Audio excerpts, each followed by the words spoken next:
Today, we're diving into one of the most tense, most complicated, and honestly, one of the most important rivalries on the entire planet: India versus China.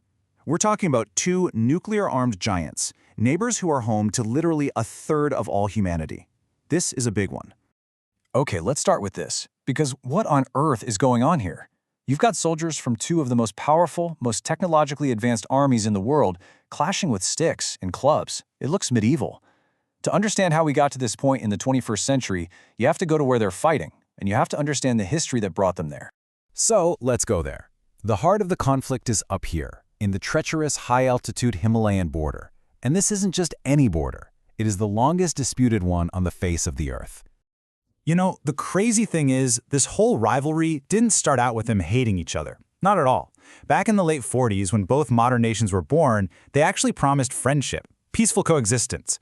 But then, things took a sharp turn. China annexed the buffer state of Tibet, and boom, suddenly they shared a border.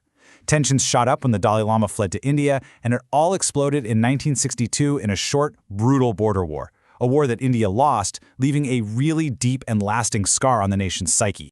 So that war, it poisoned the well for decades. And as both countries eventually got their hands on nuclear weapons, the stakes became, well, existential. So in the 1990s, they signed agreements to try and cool things down. And here's the key rule: no guns, no explosives near the disputed border. And that right there is why you see soldiers fighting with sticks and clubs. It's a terrifying loophole in an agreement that was designed to prevent a nuclear apocalypse. But don't think de-escalation means they're just standing around. China has been on an absolute infrastructure building blitz. Get this, since 1959, they've built an average of 5 kilometers of new road in this region every single day. That kind of infrastructure means they can move troops and supplies up to this incredibly remote border faster than ever before. So why fight so fiercely over this barren, frozen, empty land? Well, the thing is, it's not really about resources, it's about national pride. For these two fiercely nationalistic global powers, giving up even 1 inch of land that they believe is theirs is seen as a fundamental attack on their very sovereignty. Okay, let's zoom out from the mountains for a minute, because this rivalry goes way beyond the physical battlefield. These two giants are tangled up in a really deep, really complicated, and frankly, a pretty dangerous economic relationship. Now, if you just look at the surface, the numbers are massive. I mean, their trade is worth over $100 billion. And, the old thinking is that countries that are this deeply connected economically, they just don't go to war, right? Well, the moment you peek under the hood of that big number, a totally different and much more alarming picture emerges. This is an overwhelmingly one-way street. China sells a massive amount to India, but it buys very little in return. This creates this huge trade imbalance that leaves India dangerously dependent on its #1 rival for all sorts of crucial stuff, from your phone to industrial machinery. And this creates a textbook example of what international relations experts have a name for. They call it weaponized interdependence. It's when those economic ties you have with another country can be turned around and used as a weapon, a tool for political leverage to force you to do things you don't want to do. And this isn't just some abstract theory, right? We have already seen them use this against each other. When those border clashes got really bad back in 2020, India's response wasn't just military. It hit back by banning hundreds of Chinese apps, including, famously, TikTok. And China? Well, it can flex its own economic muscles by threatening to restrict exports of key materials that India's entire economy depends on.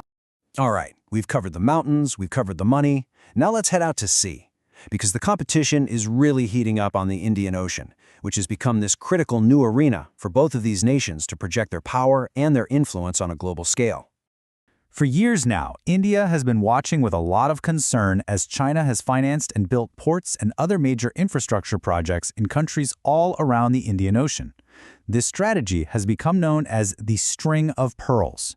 Now, China's official line is, hey, this is all just business, we're just protecting our vital trade routes. But if you're sitting in New Delhi, it looks a whole lot like strategic encirclement. It feels like an attempt to box India in and reduce its influence in its own backyard. So India is definitely not just sitting back and watching this happen. No way. It's actively pushing back with its own countermoves. It's modernizing its naval bases near critical sea lanes, it's building its own new outposts in friendly countries, and it's getting much, much closer with the US, Japan, and Australia through a security alliance they call the Quad. Okay, and this brings us to the final and maybe the most complex piece of this whole puzzle, the global balancing act. Because this rivalry, it doesn't exist in a vacuum. It is being shaped and pulled and pushed by huge shifts in global power. So India has always been proud of being non-aligned, refusing to get sucked into one power block. Today, they've rebranded it as multi-alignment. And here's what that looks like. India very strategically buys its weapons from everybody. Russia has historically been its biggest supplier, but they're buying more and more from the US and from Europe too. To put it simply, they play all sides.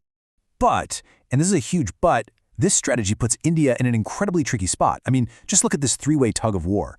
It is economically dependent on China, its main rival, it's militarily dependent on Russia for weapons, and it is strategically dependent on the United States as the only power strong enough to help it balance against China's rise. It's being pulled in three directions at once.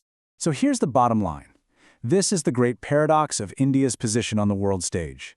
Its very clever strategy of multi-alignment is also its greatest weakness.